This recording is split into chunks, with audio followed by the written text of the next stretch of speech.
ओम श्री परमात्मने नमः। यथार्थ गीता अध्याय 15 श्लोक 2 और 3। अधः च ऊर्ध्वं प्रसूता तस्य शाखा गुण प्रवृद्धा विषय प्रवाला अधः च मूलानि अनुसंततानि कर्मानुबंधेन मनुष्यलोके। उस संसार न रूपम अस्य यह तथा उपलक्ष्य न अंत न च आदि न च संप्रतिष्ठा अस्वस्थम एनम सुविरूढ़ मूलम असंग शस्त्रेण दृढ़ेन छित्त्वा। भगवान बोले, उस संसार वृक्ष की तीनों गुणों रूप जल के द्वारा बढ़ी हुई एवं विषय भोग रूप कोपलों वाली देव मनुष्य और तिर्यक आदि योनि रूप शाखाएं नीचे और ऊपर सर्वत्र फैली हुई हैं तथा मनुष्य लोक में कर्मों के अनुसार बंधने वाली अहंता ममता और वासना रूप जड़ें भी नीचे और ऊपर सभी लोकों में व्याप्त हो रही हैं।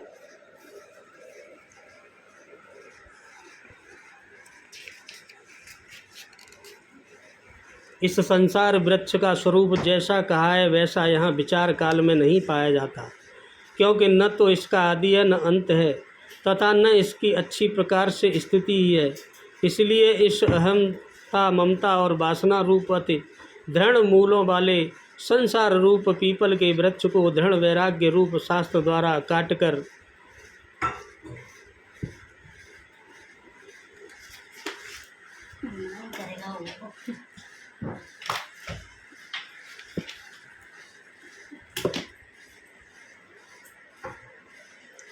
इस संसार वृक्ष की तीनों गुणों के द्वारा बढ़ी हुई विषय और भोग रूप कोपलों वाली शाखाएं नीचे और ऊपर सर्वत्र फैली हुई हैं। नीचे की ओर कीट पतंग पर्यंत और ऊपर देखभाल देव भाव से लेकर ब्रह्म पर्यंत सर्वत्र फैली हुई है तथा केवल मनुष्य योनि में कर्मों के अनुसार बांधने वाली हैं। अन्य सभी योनियां भोग भोगने के लिए हैं। मनुष्य योनि ही कर्मों के अनुसार बंधन तैयार करती है। मनुष्य योनि ही केवल इससे पार पा सकती है। परंतु इस संसार वृक्ष का रूप जैसा कहा गया है वैसा यहाँ नहीं पाया जाता, क्योंकि न तो इसका आदि है न अंत है और न अच्छी प्रकार से इसकी स्थिति ही है, क्योंकि यह परिवर्तनशील है। इस सुदृढ़ मूल वाले संसार रूपी वृक्ष को दृढ़ यानी असंग शस्त्रेण, असंग अर्थात वैराग्य रूपी शास्त्र द्वारा काटकर संसार रूपी वृक्ष को काटना है। ऐसा नहीं कि पीपल की जड़ में परमात्मा रहते हैं या पीपल का पत्ता भेद है और आरती करने लग जाएं पेड़ की। इस संसार वृक्ष का मूल तो स्वयं परमात्मा ही बीज रूप से प्रसारित है, तो क्या वह भी कट जाएंगे? दृढ़ वैराग्य द्वारा इस प्रकृति का संबंध विच्छेद हो जाता है। यही काटना है। काट कर करें क्या, इस पर आगे भगवान बताएंगे। इस शाखाओं गुणों के द्वारा बढ़ी हुई कहने का और विषयों को कोपल बताने का क्या अभिप्राय है? अच्छी और बुरी योनियों की प्राप्ति गुणों के संसर्ग से होती है एवं समस्त लोक और प्राणियों के शरीर तीनों गुणों के ही परिणाम है। यह भाव समझाने के लिए उन शाखाओं को गुणों के द्वारा बढ़ी हुई कहा गया है और उन शाखाओं में ही शब्द स्पर्श रूप रस और गंध ये पांचों विषय रहते हैं, इसीलिए उनको कोपलें बतलाया गया है। इस संसार वृक्ष की बहुत सी शाखाएं क्या हैं तथा उनके नीचे ऊपर सब जगह फैलना क्या है? ब्रह्मलोक से लेकर पाताल पर्यंत जितने भी लोक हैं, लोक और उनमें निवास करने वाली योनियां हैं, वे ही सब इस संसार वृक्ष की बहुत सी शाखाएं हैं और उनका नीचे पाताल पर्यंत एवं ऊपर ब्रह्मलोक पर्यंत सर्वत्र विस्तृत होना ही सब जगह फैलना है। मूलानि पद किनका वाचक है तथा उसको नीचे और ऊपर सभी कर्मों में व्याप्त बतलाने का क्या अभिप्राय है और वे मनुष्य लोक में कर्मों के अनुसार बंधने वाले कैसे हैं? मूलानि पद यहाँ अविद्यामूलक अहंता ममता और वासना का वाचक है।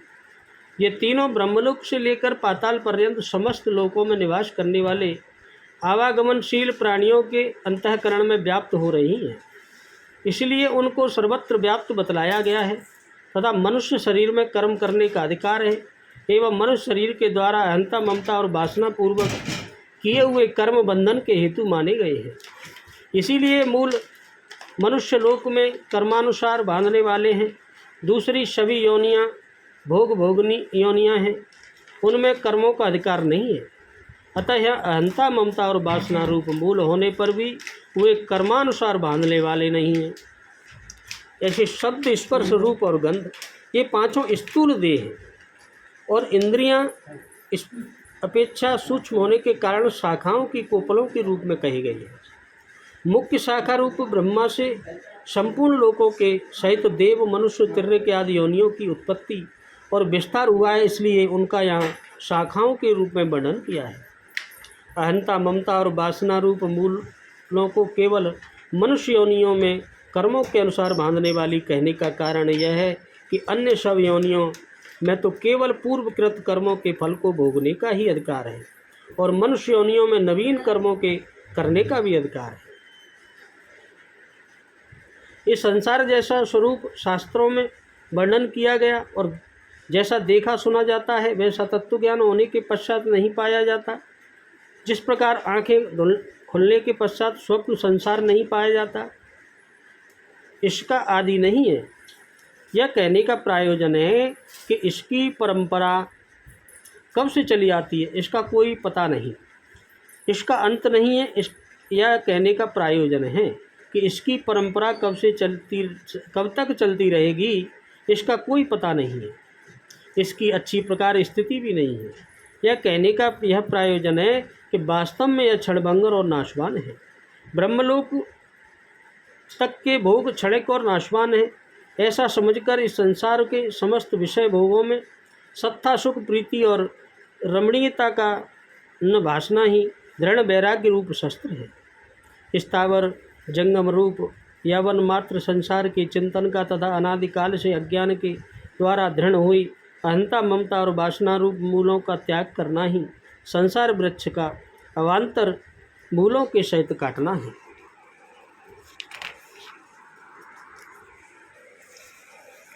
इस संसार रूप जैसा कहा गया वैसा नहीं पाया जाता, इसका क्या भाव है? इससे भगवान ने यह भाव दिखलाया है कि इस संसार वृक्ष जैसा स्वरूप शास्त्रों में वर्णन किया गया है एवं जैसा देखने और सुनने में आता है, यथार्थ विचार करने पर और तत्व ज्ञान होने पर वैसा उपलब्ध नहीं होता, क्योंकि विचार के समय भी यह नाशवान और क्षणभंगुर प्रतीत होता है तथा तत्वज्ञान होने के साथ तो उसका सदा के लिए संबंध ही छूट जाता है। तत्वज्ञानी के लिए वह रह ही नहीं पा जाता। इसीलिए 16वें श्लोक में उसका वर्णन क्षर पुरुष के नाम से किया गया है। इसका आदि अंत और स्थिति नहीं है, इसका कथन का क्या अभिप्राय है? इस कथन से संसार वृक्ष को अनिर्वचनीय बतलाया है। कहने का अभिप्राय है कि यह संसार कल्प के आदि में उत्पन्न होकर कल्प के अंत में लीन हो जाता है। इस प्रकार आदि अंत प्रसिद्ध होने पर भी इस बात का पता नहीं है कि इसकी यह प्रकट होने और लय होने की परंपरा कब से आरंभ हुई और कब तक चलती रहेगी। स्थिति काल में भी यह निरंतर परिवर्तित होता रहता है। जो रूप पहले क्षण में है वह दूसरे क्षण में नहीं रहता।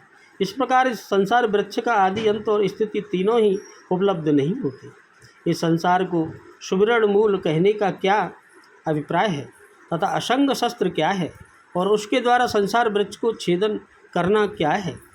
इस संसार वृक्ष के जो अविद्या मूलक अहंता, ममता और वासना रूप मूल हैं, वे अनादिकाल से पुष्टि होते रहने के कारण अत्यंत दृढ़ हो गए हैं। अतः जब तक उन जड़ों को काट न डाला जाए तब तक इस संसार वृक्ष का उच्छेदन नहीं हो सकता। वृक्ष की भांति ऊपर से काट डालने पर भी, अर्थात बाहरी संबंध का त्याग कर देने पर भी, अहंता, ममता और वासना का जब तक त्याग नहीं होता तब तक संसार वृक्ष का उच्छेदन नहीं हो सकता। यही भाव दिखलाने के लिए तथा उन जड़ों का उच्छेदन करना बड़ा ही दुष्कर है, यह दिखलाने के लिए भी उस वृक्ष को अति दृढ़ मूल से युक्त बतलाया गया है।